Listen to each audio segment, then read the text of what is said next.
dikelilingi oleh pasukannya, tapi tetap saja lolos. Daud lolos masuk sampai ke dalam. Ya.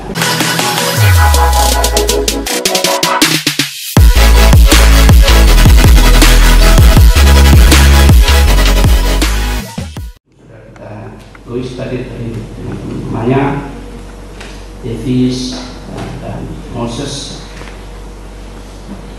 Khusus untuk tulis sudah kurang lebih ya 2-3 tahun lalu itu kan sering ketemu, dan dia cerita dia juga adalah seorang hamba Tuhan ya, lulusan sekolah teologi, sekolah agama Kristen. Tapi ada satu hal yang menarik ketika dia datang dan kemudian menceritakan, dia mengatakan, saya lulus dari sekolah teologi tetapi ada kerinduan saya lebih dari itu. Bahkan dia berbicara tentang tes PNS ya, informasinya juga lolos ya, tapi dia tidak ambil.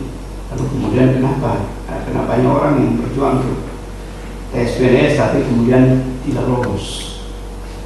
Tapi kemudian dia beli dan memperhatikan bahwa ada panggilan yang lebih ya. Dan mungkin bagi hamba Tuhan, tidak semua sekolah hamba Tuhan yang begitu, bukan sekolah hamba Tuhan, tidak semua hamba Tuhan yang punya panggilan begitu kan. Kita tahunya waktu sekolah sekolah hamba Tuhan maka melayani, tapi ada pelayanan yang lebih sehingga kemudian dia punya kerinduan menjadi tenaga pelayan misionaris khususnya di bidang penerbangan. Jadi begitu dia cerita ya, mustahil juga secara manusia. Lalu kemudian dia datang, tidak lama dia balik lagi ke kampung ya, karena menunggu jawaban dari pihak mitra sponsor lalu pemerintah maupun dari para mitra. Dan akhirnya setahun yang lalu ya, dia balik dan kemudian menginformasikan bahwa dapat kesempatan untuk melanjutkan studi menjadi seorang penerbang. Tentunya motivasinya bukan sekedar dapat duit, karena Pak Edet memang gajinya kencang, tapi dia punya misi bagaimana dia membangun kampungnya secara khusus kembali kepada habitatnya sebagai seorang hamba Tuhan, yaitu melayani hamba-hamba Tuhan. Jadi kalau yang lain berpikir kepada pelayanan-pelayanan yang itu, tapi dia lebih khusus lagi melayani hamba-hamba Tuhan, tenaga misionaris yang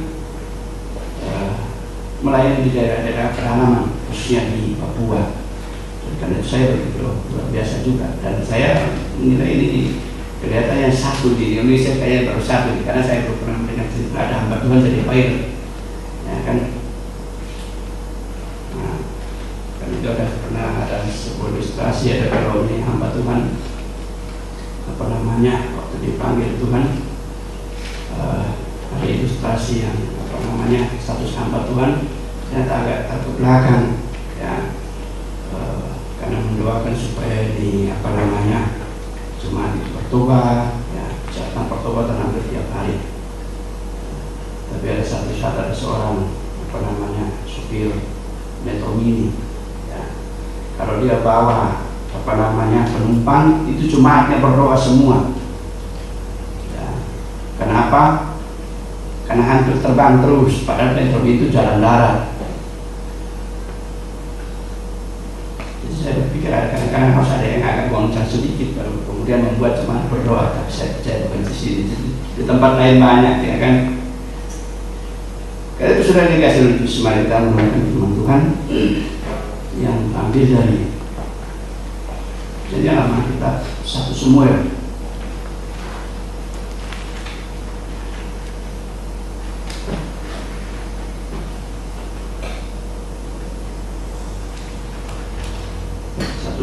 Pasal 24.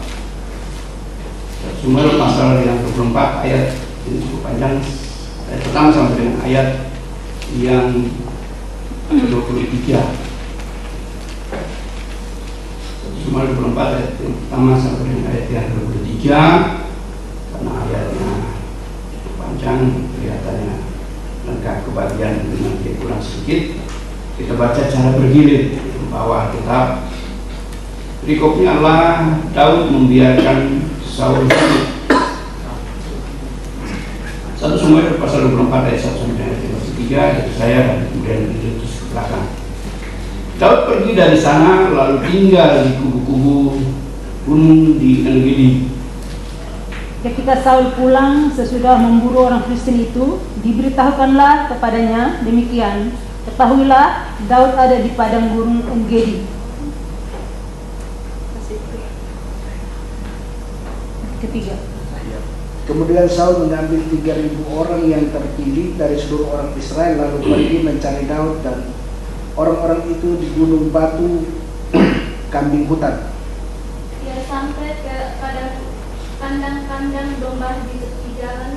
Di sana ada gua dan Saul masuk ke dalamnya untuk membuang hajat, tetapi Daud dan orang-orangnya duduk di bagian belakang gua itu. Ayat yang kelima, lalu berkatalah orang-orangnya kepada Daud, telah tiba hari yang dikatakan Tuhan kepadamu, sesungguhnya aku menyerahkan musuhmu ke dalam tanganmu, maka perbuatlah kepadanya apa yang kau pandang baik. Maka Daud bangun lalu memotong punca jubah Saul dengan diam-diam. Kemudian berdebar-debarlah hati Daud karena ia telah memotong punca Saul. Ayat yang 7. Dan Daud mencegah orangnya. 7.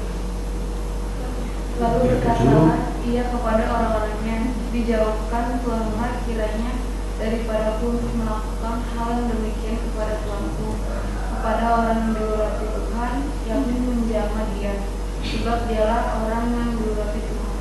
Tuhan telah mencegah orang-orangnya dengan berkata, ia tidak mengizinkan mereka bangkit menyerang Saul. Sementara itu Saul bangun meninggalkan gua itu hendak melanjutkan perjalanannya. Kemudian bangunlah Daud, ia keluar dari dalam gua itu dan berseru pada Saul dari belakang, katanya, Tuanku Raja. Saul menoleh ke belakang, lalu Daud berlutut dengan mukanya ke kanan dan sujud menyembah. Lalu berkatalah Daud kepada Saul, mengapa engkau mendengarkan perkataan orang-orang yang mengatakan, sesungguhnya Daud membiarkan kecelakaanmu. Ketahuilah pada hari ini matamu sendiri melihat bahwa Tuhan sekarang menyerahkan engkau ke dalam tanganku. Dalam gua itu ada orang yang telah menyuruh aku membunuh engkau. Tetapi aku merasa sayang kepadamu karena pikirku aku tidak akan menjamah Tuanku itu sebab dialah orang yang diurapi Tuhan. Lihatlah dahulu ayahku, lihatlah kiranya punca jawabmu dalam tanganku ini.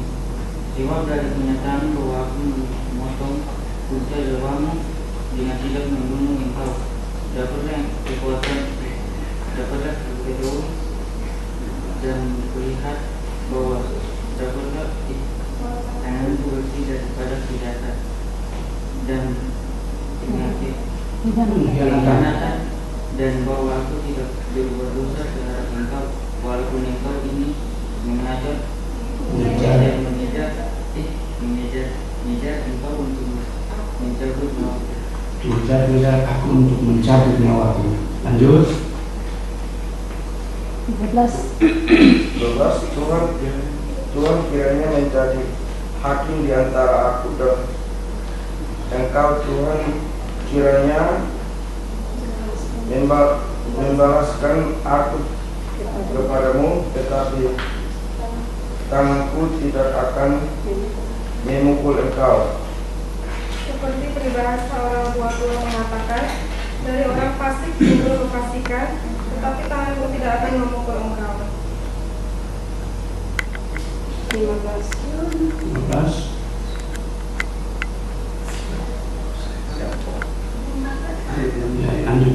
Lanjut. Siapa raja Israel keluar berperang, siapakah yang kau kejar? Anjing mati, seekor khusus saja. Ayat yang 16, sebab itu Tuhan kiranya menjadi hakim yang memutuskan antara aku dan engkau. Dia kiranya memperhatikannya, memperjuangkan perkaraku dan memberi keadilan kepadaku dengan melepaskan aku dari tanganmu. Ayat 17, Setelah Daud selesai menyampaikan perkataan itu kepada Saul, berkatalah Saul, suara semuka itu, ya anakku Daud. Sesudah itu dengan suara nyaring mengusilah Saul. Ayat 18. Katanya kepada Daud, engkau lebih benar daripada aku, sebab telah melakukan yang baik kepadaku, padahal aku melakukan yang jahat. Ayat yang ke-19. Kalau pertunjukan pada hari ini, betapa engkau telah melakukan yang baik kepadaku, walaupun Tuhan telah menyerahkan aku ke dalam tanganmu, engkau tidak akan membunuh aku. Apabila seorang mendapat musuhnya, merasakan dilepaskannya, ia berjalan dengan selamat, Tuhan kiranya membalaskan kepadamu kebaikan mengganti apa yang kau lakukan kepada hari ini. Oleh karena itu, sesungguhnya aku tahu bahwa engkau pasti menjadi raja dan jabatan raja Israel akan tetap kokoh dalam tanganmu. Oleh sebab itu bersumpahlah padaku demi Tuhan bahwa engkau tidak akan melenyapkan keturunanku dan tidak akan menghapuskan namaku dari kaum keluargaku. Bersama-sama Lalu bersumpahlah Daud kepada Saul, kemudian pulanglah Saul kepadanya, sedang Daud dan orang-orang pergi ke kubur. Tuhan yang berbagi atas setiap orang yang bahas memberikan kehadirannya dalam hari di atas hari. Jemaat yang dikasihi oleh Yesus, tema renungan kita pada hari yang lalu, gunakan kesempatan untuk berbuat baik. Gunakan kesempatan untuk berbuat baik. Dalam teks pembacaan ini, kemudian dilanjutkan pasal 26 itu menjelaskan tentang kesempatan yang dimiliki oleh Daud yang lebih 3 kali untuk melakukan pembalasan, balas dendam terhadap Saul, rajanya. Daud ini prajuritnya Saul. Dalam sisi kedudukan jauh sebelum itu, Daud adalah seorang gembala, gembala kambing, gembala domba. Tapi Saul adalah seorang prajurit. Dalam kalau kita baca di dalam kitab Hakim sampai ke cerita tentang semua ini, Pak, masa transisi di mana peralihan dari zaman pemerintahan yaitu dengan pemerintahan teokrasi menuju kepada pemerintahan monarki. Israel setelah melewati perjalanan panjang pembuangan 40 tahun, perjalanan 40 tahun lalu kemudian masuk tanah perjanjian. Mereka sebenarnya belum memiliki status yang pasti sehingga kemudian berdampak terhadap siapa yang jadi pemimpin. Dan akhirnya kalau diperhatikan dalam pembahasan kitab Hakim itu, yang berani maju di depan berperang melawan musuh, maka dialah yang akan diangkat menjadi pemimpin pada masa itu. Dan ini berlanjut sampai kemudian cerita dalam kitab Samuel ini akan menyelesaikan tentang masa transisi. Bangsa Israel cukup capek, karena ternyata pemimpinnya pun dibantai juga. Berarti kan diklaim bukan pilihan Tuhan atau bukan suruhan Tuhan. Sehingga kemudian mereka berdoa supaya mendapatkan seorang pemimpin, sebagai raja, supaya dapat menciptakan keamanan, menciptakan suasana keamanan, bukan hanya keamanan di lingkungan di dalam lingkup ketentraman langsung, tapi juga hubungan dengan kesejahteraan hidup dari status sosial ekonomi, karena perjalanan yang panjang itu tentunya melelahkan, dan karena itu mereka membutuhkan suatu kenyamanan.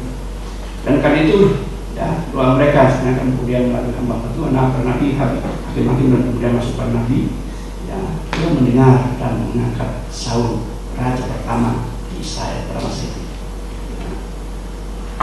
Kita tidak berbicara apakah Tuhan sama memilih Saul sehingga pada akhirnya dia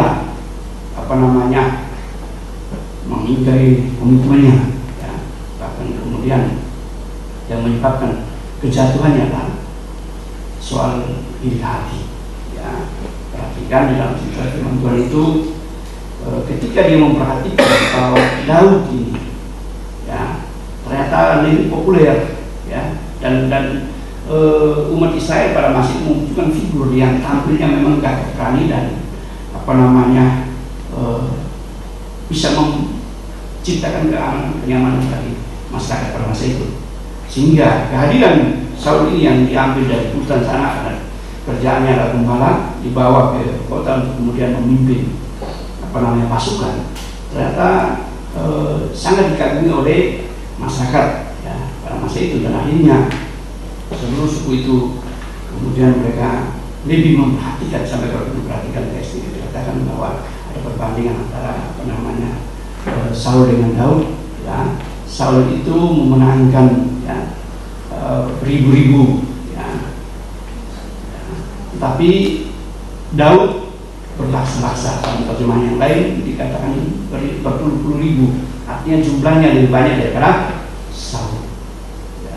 Dan ini yang kemudian menimbulkan akal pahit, menimbulkan munculnya sifat iri hati karena keberhasilan daripada Daud. Nah, karena itu cuma yang dikasih oleh khusus bahwa dalam cerita ini tadi memberikan kesempatan menjelaskan bahwa ada kesempatan bagi Daud untuk membalas kejahatan yang dilakukan oleh Saul karena dia dikejar-kejar ya, setelah membaca situasi bahwa memungkinkan dia akan mengganti Saul sebagai raja, maka kemudian sekarang strategi langkah dia lakukan untuk menghabisi Daud. Tapi perhatikan di sini bahwa dalam cerita firman Tuhan, Daud selalu dipelihara ya, oleh Tuhan, diselamatkan oleh Tuhan.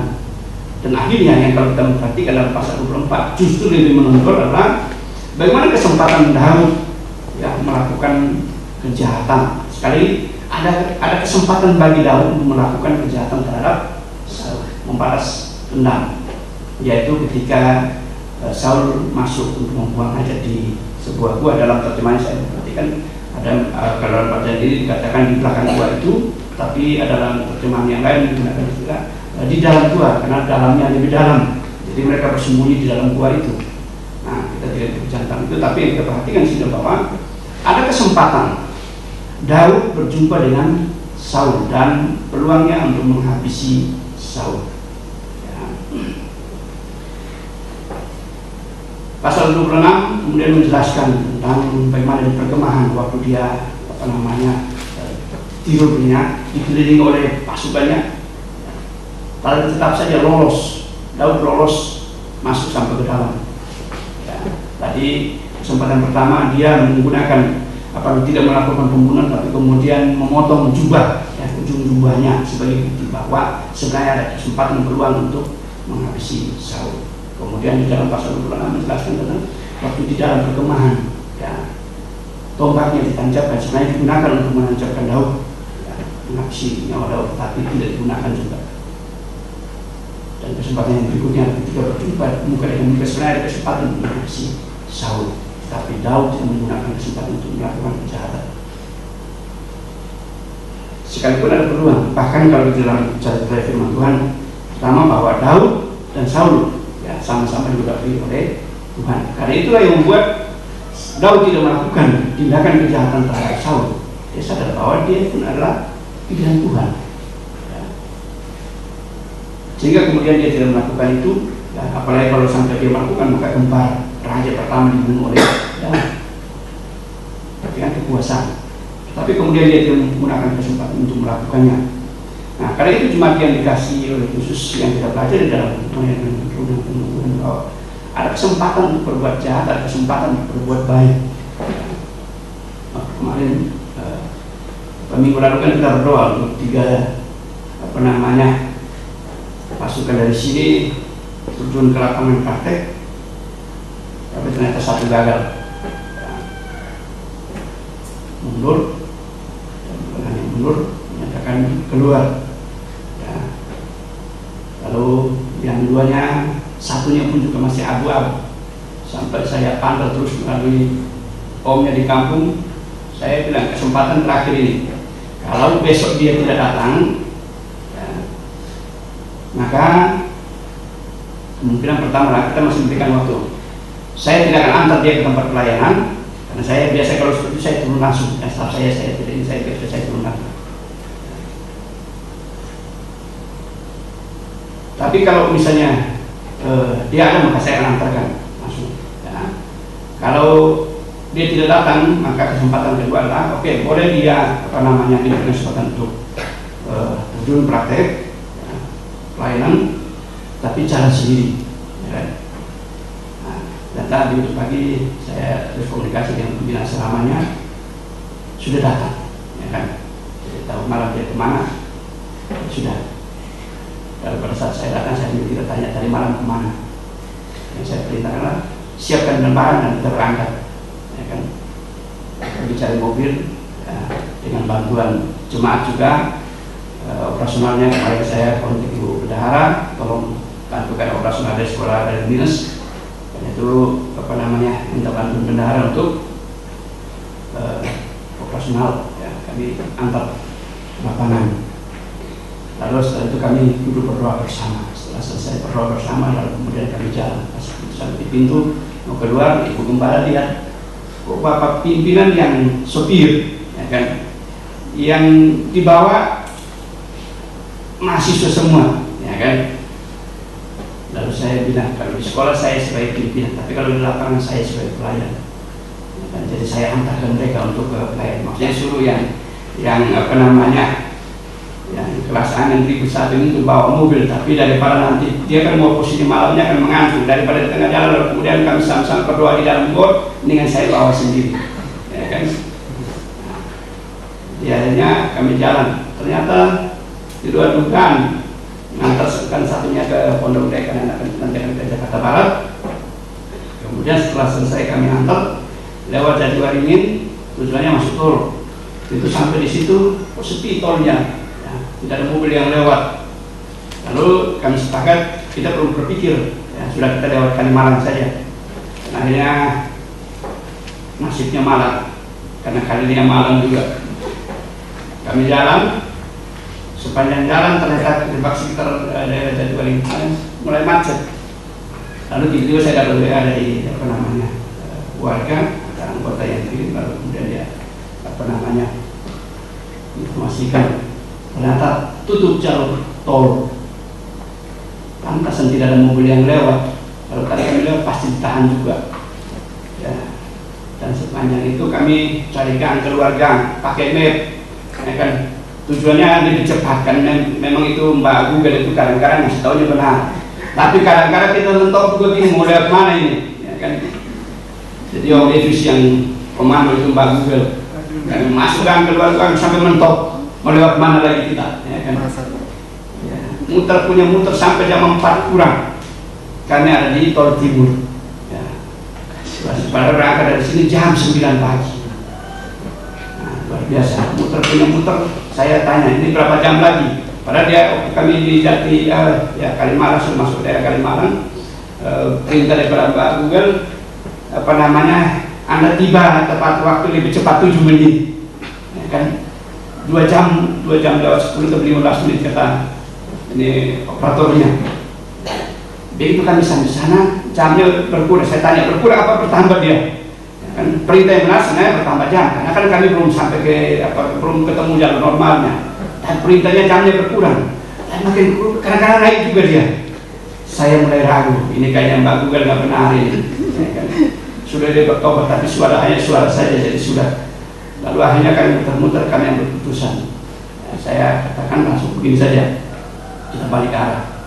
Jadi kami balik arah posisi jam 4, sampai di sini tadi malam sekitar jam 7, jam 6, setengah 7 kali. Nah, dan kami mampir antarkan. Jadi saya bilang sama dia, ya berarti Tuhan izinkan kamu ke daerah Karawang, karena saya khawatir nanti ketemu awal-awal Sunda, ya kan?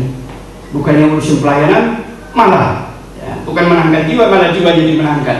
Nah ini repot. Jadi pulang kami balik arah, lalu kemudian titip dia di seniornya, ya, sekaligus berdua. Tapi saya dari instruksikan ke kepala sidangnya, lalu ini juga karena kemampuannya sudah terukur, daripada nanti dia pulang jemaat menangis waktu pergi jemaatnya, bersuka cita waktu pulang dia menangis. Nah, saya pesan kepada para gembalanya, tolong kondisikan karena masih jatuh bangun.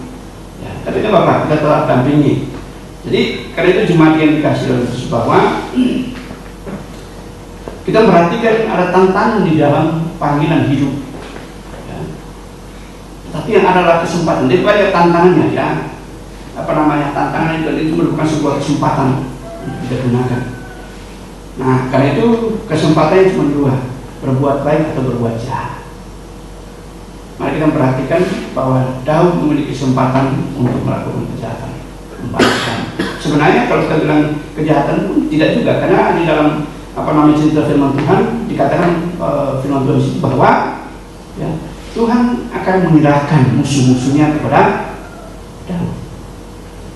Artinya apa? Ada peluang, ada kesempatan untuk membalas dendam. Ya, kalau kena orang timur, tunggu. Ya, beta tunggu di sini. Ya. Nah. Tapi itu tidak dimanfaatkan, tidak digunakan oleh Daud untuk melakukan apa yang merupakan pembalasan terhadap Saul oleh karena kejahatannya terhadap Daud. Karena itu hal yang pertama yang kita lakukan dengan melalui firman Tuhan, bahwa kesempatan untuk berbuat baik sekalipun ada kesempatan untuk melakukan kejahatan. Dan dalam ayat 14 itu dikatakan orang jahat tetap akan melakukan kejahatan. Ya. Kejahatan, dalam terjemahan yang lain dikatakan kejahatan akan selalu dilakukan oleh orang jahat. Jadi tidak mungkin orang baik melakukan kejahatan. Ya. Tapi kejahatan itu pasti dilakukan oleh orang yang jahat. Karena itu jemaat yang dikasih Yesus bahwa yang pertama, Daud memiliki kepekaan terhadap suara Tuhan. Sekalipun itu merupakan sebuah kesempatan untuk membalas perilaku daripada Saul, tapi tidak digunakan oleh Daud untuk membalasnya. Tidak dimanfaatkan oleh Daud sebagai sebuah peluang. Tidak dimanfaatkan oleh Daud sebagai sebuah kesempatan untuk menghabisi Saul. Karena dia peka dengan suara Tuhan bahwa Saul itu ya adalah orang yang diurapi oleh Tuhan. Ya, dan itu dalam cerita Mazmur itu hamba Tuhan memang kalau kurang-kurangnya ya, ingat jangan menghakimi hamba Tuhan juga. Bukan berarti pembelaan, tapi hamba Tuhan jangan tidak membela diri juga. Ya kalau salah ya itu. Tetapi dalam kondisi ini bahwa kalau dia itu adalah pilihan Tuhan, berarti kan diurapi oleh Tuhan.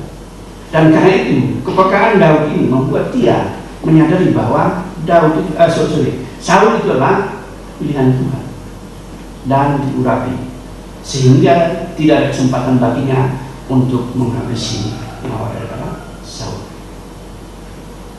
Karena itu jemaat yang dikasih oleh Yesus bahwa dengan suara Tuhan memberikan kesempatan bagi Daud ya, untuk musuh-musuhnya dihabisi. Daud tidak menggunakannya, Daud tidak melakukannya, karena dia tahu bahwa panggilan hidupnya bukan untuk berbuat jahat, tetapi panggilan hidupnya adalah untuk berbuat baik. Yang pertama, bahwa jadi kesempatan itu tidak digunakan karena dia tahu sebagai orang yang pernah di hadapan Tuhan adalah menggunakan kesempatan untuk berbuat baik, bukan berbuat jahat. Karena itu saudara yang dikasih oleh Yesus, perbuatan baik yang dilakukan oleh setiap orang yang percaya juga kadang-kadang ya, antara benar dan tidak. Kenapa saya katakan demikian? Kadang-kadang kita merasa bahwa ini betul, ini saya untuk melakukan. Tetapi kadang-kadang diimbangi dengan motif atau motivasi yang tidak tepat, sehingga kemudian akhirnya yang sebenarnya kita anggap untuk perbuatan baik malah itu menjadi hal yang justru tidak sesuai dengan kehendak Tuhan. Kepekaan Daud terhadap perbuatan tidak hadapan Tuhan itu cuma ada dua pilihan ya.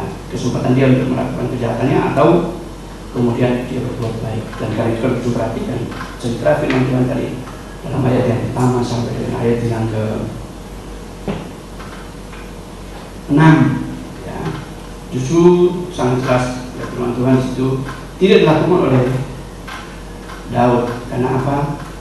Dia menghormati, dia menghargai apa yang dilakukan oleh Tuhan. Tuhan telah menetapkan Saul ya, sebagai seorang raja, sekalipun tentunya kelemahannya pun ada. Dan itu tadi kelemahan daripada Saul adalah sifat iri hati. Karena dia untuk tidak melakukan kejahatan, pertanda bahwa dia belajar menghargai, mengasihi Tuhan dengan pilihan-pilihan dalam hidupnya, walaupun itu pada keadaan sakit. Ya. Kan kalau kita puas kalau sudah balas dendam, kita akan puas kalau sudah ya, ada orang kan begitu kadang-kadang. Kalau tangannya belum nyampe, belum puas. Ya, mulut nyampe, kurang.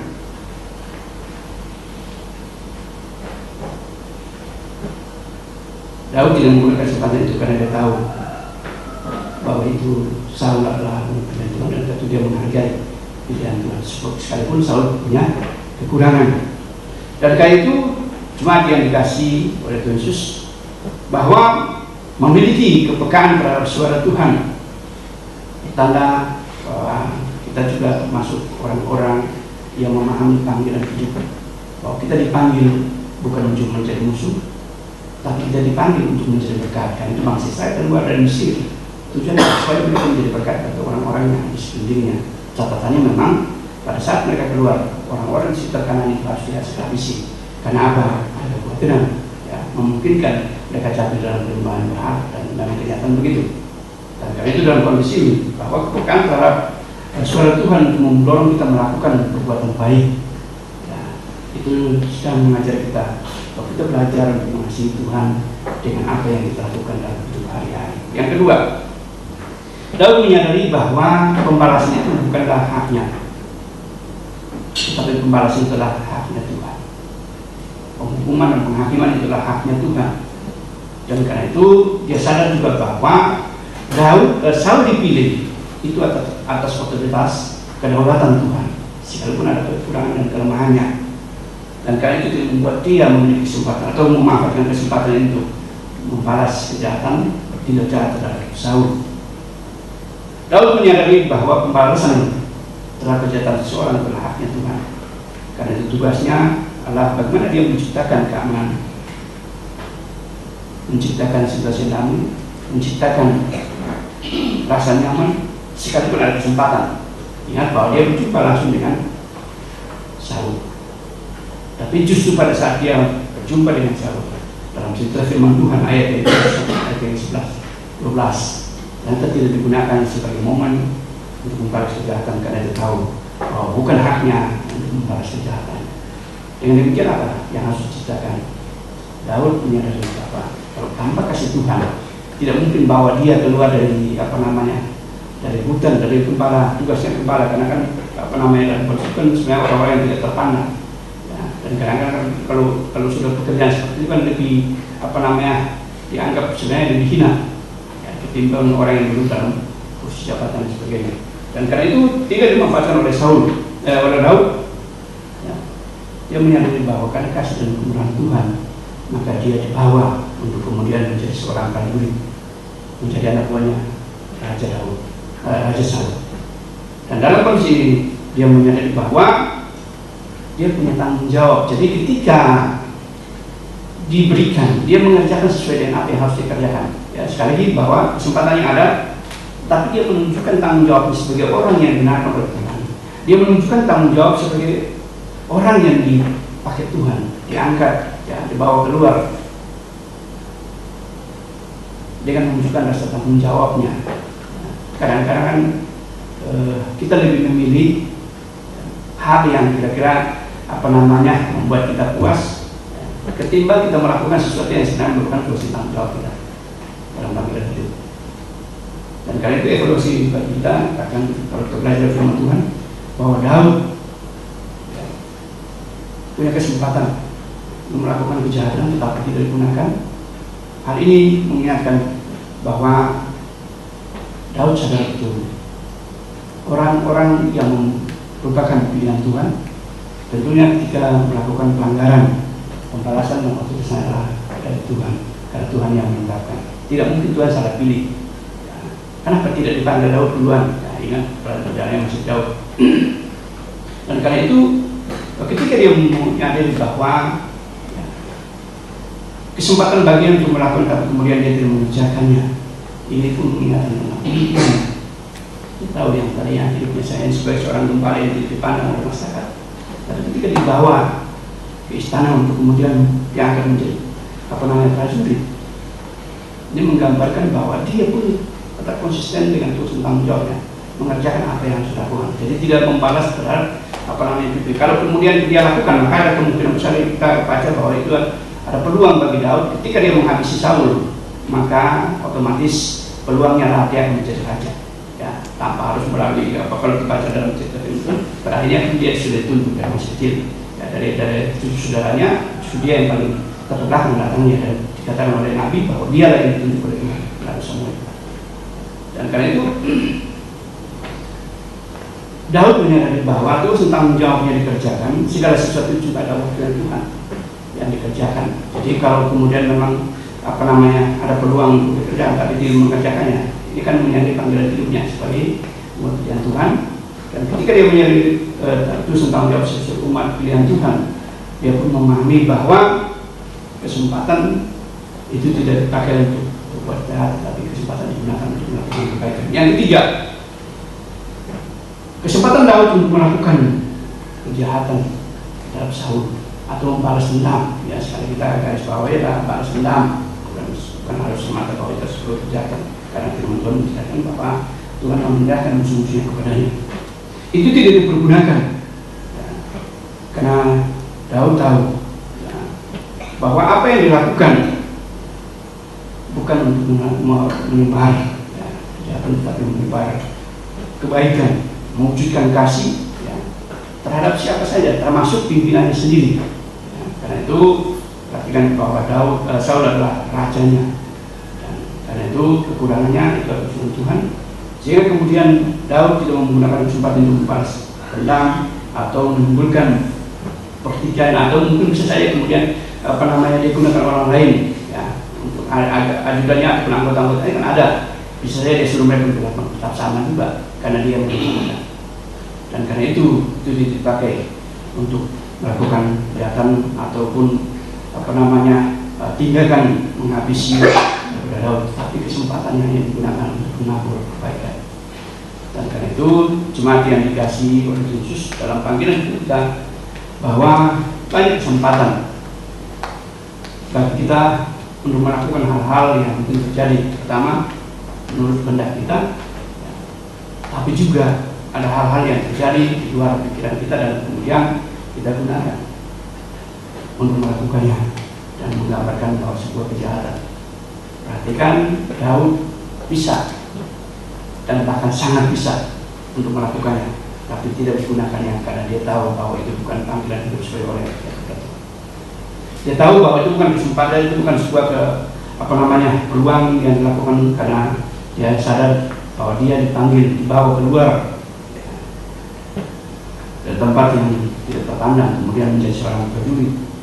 Dia menempatkan diri bahwa segala sesuatu kalau kamu itu membuat dia sakit hati, tapi pembalasan telah dalam rasa Tuhan. Tuhan yang bertindak terhadap orang-orang yang membuat saudara saya merasa tidak nyaman seperti.